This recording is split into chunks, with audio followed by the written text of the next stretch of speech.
Hello दोस्तों, स्वागत है हमारे नए वीडियो में। आज की वीडियो में हम लोग एक रोमांटिक ड्रामा मूवी को एक्सप्लेन करने वाले हैं। इस मूवी के शुरुआत में हम लोग एक ऐसी औरत को देखेंगे जिसके पति की मौत एक्सीडेंट में हो जाती है। अब वो औरत बिल्कुल अकेली थी, इसलिए उसके आसपास के सारे लोग उसे पाने के लिए उस पर डोरे डालना शुरू करते हैं। लेकिन इसी बीच वो औरत ये जानती है कि उसके पति के ऊपर बहुत सारा कर्ज था। उस कर्ज को चुकाने के लिए उसे अपनी सारी प्रॉपर्टी बेचनी पड़ती है। अब वो औरत अपना घर चलाने के लिए किसी अमीर आदमी को फंसाना चाहती है, इसलिए वो शहर के सारे अमीर लोगों से अपनी बोली लगाने के लिए कहती है और जो भी इस लॉटरी को जीतेगा उसे ये औरत मिल जाएगी। अब शहर के सारे लोग इस लॉटरी को खेलने के लिए यहाँ आते हैं। इसके बाद क्या होता है ये हम लोग आगे इस वीडियो में देखेंगे। तो चलिए इस मूवी को शुरू करते हैं। इस मूवी की शुरुआत इटली से होती है। यहाँ हम लोग एक खूबसूरत औरत फ्रांसिस्का को देखते हैं। एक रात को उसे ये खबर मिलती है उसके पति की मौत एक्सीडेंट में हो गई है। फ्रांसिस्का भी बहुत परेशान थी। इस वक्त उसका दोस्त और वकील शहजाद उसके साथ था। अब ये लोग हॉस्पिटल पहुंचते हैं। इसके बाद जब फ्रांसिस्का अपने पति के पास में जाती है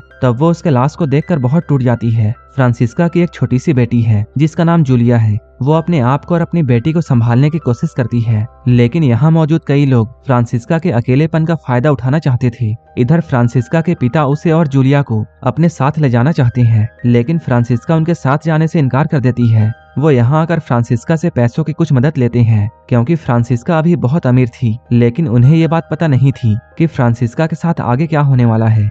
शहजाद जो कि उसका वकील है, वो फ्रांसिस्का को एक दिन बताता है, तुम्हारा पति सिर्फ पैसों का दिखावा करता था, वो तो कर्ज में डूबा हुआ था और उसका कर्ज करोड़ों में था, जो कि अब फ्रांसिस्का के सर में आ गया था। उसके पति के नाम से जो लाइफ इंश्योरेंस था वो भी 6 महीने पहले बंद करवा दिया गया था। वकील का ये कहना था उसे ये सारा कर्ज चुकाने के लिए अपना घर छोड़कर सभी कुछ बेचना होगा। इन सभी चीजों को बेचकर वो कर्ज तो चुका लेगी, लेकिन अब भी उसे घर चलाने के लिए बहुत सारे पैसों की जरूरत है। फ्रांसिस्का अपने दोस्त क्रिस्टीना से मिलने के लिए जाती है, जो कि उसे नौकरी पर रखने के लिए तैयार हो जाती है। अब फ्रांसिस्का क्रिस्टीना की दुकान में काम करने लगती है। इन दुकानों में खरीदारी करने के लिए फ्रांसिस्का कई बार आया करती थी, लेकिन आज इन्हीं दुकानों में वो काम कर रही है और ये बात उसके दोस्तों को अच्छी नहीं लगती है। एक दिन उस दुकान का मैनेजर फ्रांसिस्का को अकेले देखकर उसकी इज्जत लूटने की कोशिश करता है। फ्रांसिस्का को इस बात से बहुत गुस्सा आता है और वो इस नौकरी को छोड़ देती है। अब मजबूरी में उसे अपनी यॉट भी बेचनी पड़ती है। उस यॉट को शहजाद ने ही खरीदा था। जैसे जैसे फ्रांसिस्का के पास पैसे खत्म होते गए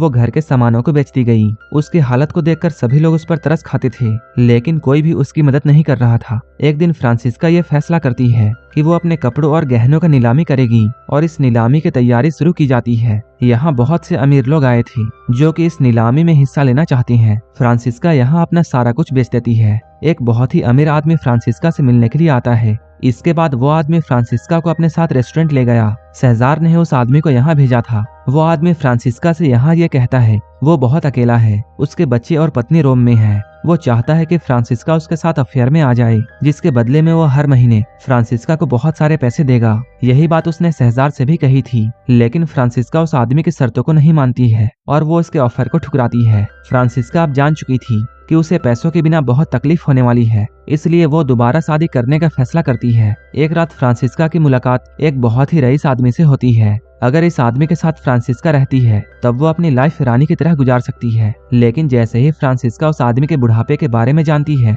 वो तुरंत यहाँ से भाग जाती है और अपने दोस्तों के पास जाकर इस बात का बहुत मजाक उड़ाती है। फ्रांसिस्का को यहाँ यह पता चलता है कि उसके कपड़ों को उसकी दोस्त कार्ला ने ही खरीदी है। तब उसे ये एहसास होता है कि उसका कोई भी अपना नहीं है। अब फ्रांसिस्का कार्ला से बदला लेना चाहती है, इसलिए वो कार्ला के पति सैंड्रो को अपने घर बुलाती है और वो उसके साथ अपना अफेयर शुरू करती है। वो सैंड्रो को अपनी बातों में फंसाकर उससे अपने वही कपड़े मांगती है। सैंड्रो पहले तो इनकार करता है, लेकिन जब फ्रांसिस्का कहती है अगर वो उसकी बात नहीं मानता है तब वो ये सब सारा कुछ कार्ला को बता देगी। इसके बाद अगले ही दिन सैंड्रो फ्रांसिस्का के घर में वो कपड़े भिजवाता है। सैंड्रो के भेजे हुए कोट को बेचकर फ्रांसिस्का ये समझ चुकी थी कि वो अपने खूबसूरती का इस्तेमाल करके बहुत सारे पैसे कमा सकती है। धीरे धीरे वो अपने सारे कर्ज चुकाना शुरू करती है। वो उन्हीं पैसों से जूलिया की स्कूल फीस भी देती है और अपने लिए एक नई गाड़ी भी खरीदती है। एक दिन कार्ला उसके पास आती है। वो कहती है जो कोट उसे सैंड्रो ने दिया था उसके किस्तें चुकाना अभी भी बाकी है। तब फ्रांसिस्का कहती है उसने उस कोट को बेच दिया है।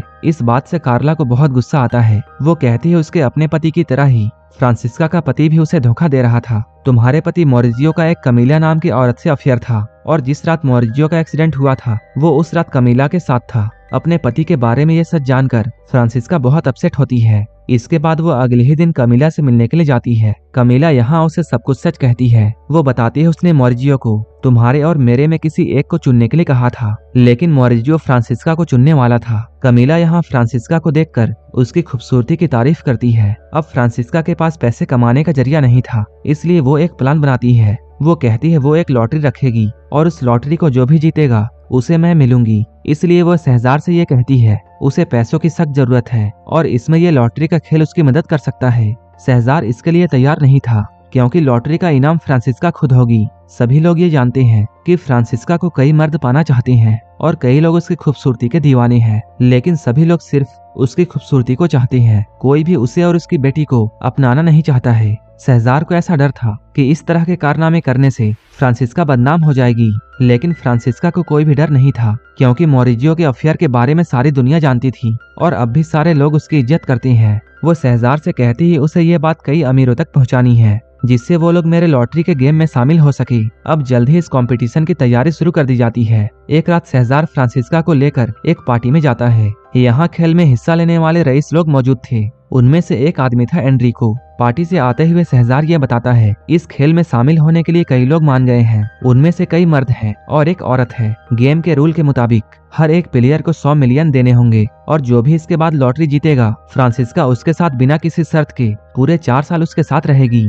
इस गेम में शहजार भी पार्टिसिपेट करना चाहता था, लेकिन वो इस गेम में हिस्सा नहीं ले सकता है, क्योंकि वो खुद फ्रांसिस्का का वकील है। फ्रांसिस्का ये सब करने से बहुत खुश तो नहीं थी, लेकिन अब उसकी ये बात इतनी फैल चुकी है कि वो इस बात से पीछे नहीं हट सकती है। मॉरिजियो की माँ भी इस खबर को सुनकर खुश नहीं होती है और वो बदनामी से बचने के लिए अपनी पोती जूलिया को यहाँ से ले जाना चाहती है, लेकिन फ्रांसिस्का साफ इनकार करती है, क्योंकि जब उसे जरूरत थी तब कोई भी उसकी मदद करने के लिए आगे नहीं आया। एक दिन फ्रांसिस्का इटली के एक गांव में उस आदमी से मिलने के लिए जाती है जो कि इस गेम में हिस्सा लेना चाहता है। वो आदमी पहले तो बहुत खुश था, लेकिन जब वो ये बात जानता है कि फ्रांसिस्का ये सारा कुछ सिर्फ पैसों के लिए कर रही है, तब वो फ्रांसिस्का को बुरा भला कहकर यहाँ से भगाता है। एक दिन फ्रांसिस्का की दोस्त सेरेना उसे एक गिफ्ट भेजती है। वो इस गिफ्ट को भेजकर उसके लॉटरी वाले गेम को ताना मार रही थी। जब फ्रांसिस्का इसके बारे में उससे बातें करती है, तब सेरेना ये कहती है मेरा पति भी तुम्हें पाने के लिए इस गेम में हिस्सा ले रहा है। फ्रांसिस्का कहती है वो ये बात नहीं जानती थी, लेकिन सेरेना उसकी कोई भी बातों को नहीं सुनती है। इसके बाद फ्रांसिस्का तुरंत सेरेना के पति के पास जाती है और वो उससे कहती है तुम्हें इस कंपटीशन से पीछे हटना होगा, क्योंकि फ्रांसिस्का अपने दोस्त को धोखा देना नहीं चाहती है। सेरेना का पति गुस्तावो यहाँ फ्रांसिस्का से ये कहता है इस गेम में जो भी लोग पार्टिसिपेट कर रहे हैं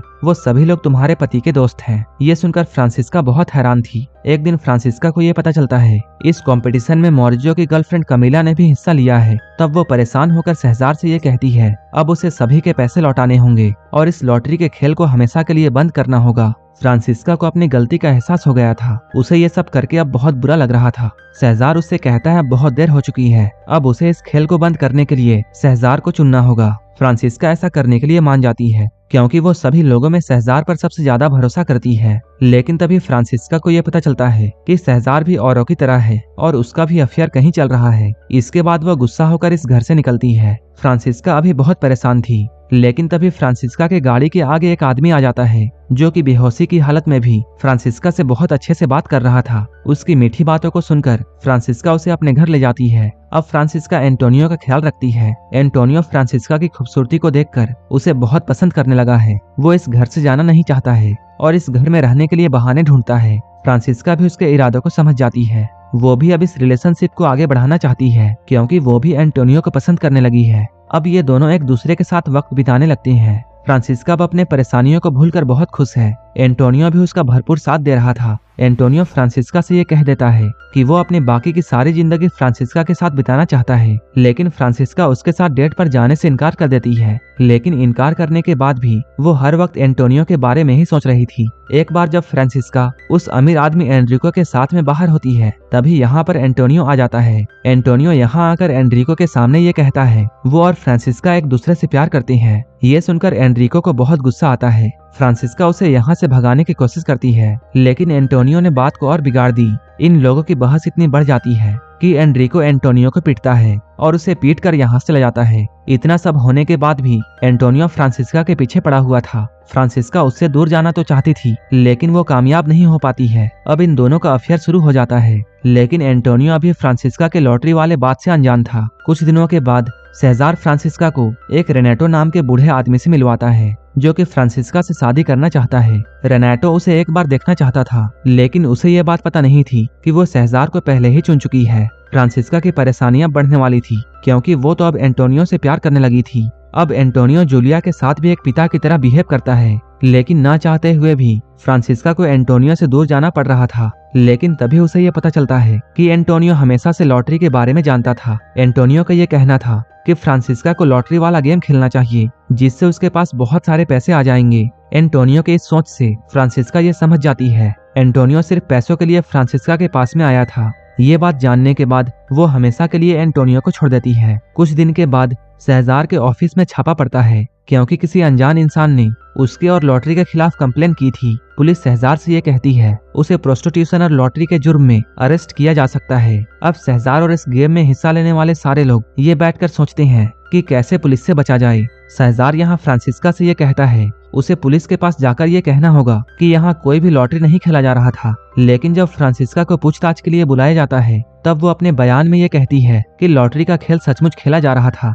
और इनाम के तौर पर एक यॉट दी जा रही है, जो कि फ्रांसिस्का ने सेजार को बेची थी। इसलिए उसे अब लॉटरी का सच छुपाने की कोई जरूरत नहीं है। सेजार का भेजा हुआ वकील फ्रांसिस्का के इस बयान को सुनकर बहुत हैरान था। अब सभी के सभी लोग जो कि इस गेम में हिस्सा लेना चाहते थे, उन सभी के उम्मीदों पर पानी फिर जाता है। लेकिन पुलिस के वजह से कोई भी कुछ नहीं कह पाता है। फ्रांसिस्का के एक झूठ ने उन सभी को बचा लिया, क्योंकि वो इस लॉटरी का इनाम खुद के जगह में यॉट को बताती है और इस लॉटरी के जरिए अब फ्रांसिस्का को करोड़ों मिल गए थे। अब लॉटरी का खेल भी खत्म हो जाता है। पुलिस को भेजे हुए कंप्लेन के वजह से फ्रांसिस्का बदनामी से बच जाती है और ये करोड़ों के पैसे लेकर फ्रांसिस्का इस देश को छोड़कर जाने लगती है। लेकिन ये बात कोई नहीं जानता था कि पुलिस को लॉटरी के बारे में बताने वाला कोई और नहीं बल्कि फ्रांसिस्का थी। ये मूवी यहीं पर खत्म हो जाती है। इसी तरह की मूवीज के लिए आप हमें टेलीग्राम और इंस्टाग्राम पर फॉलो कर सकते हैं, जिसका लिंक डिस्क्रिप्शन में दिया हुआ है। अगर मूवी अच्छी लगी हो तो एक लाइक जरूर कर देना और ऐसे ही वीडियोस के लिए मेरे चैनल जरूर सब्सक्राइब कर लेना। तो मिलते हैं हमारे नेक्स्ट वीडियो में।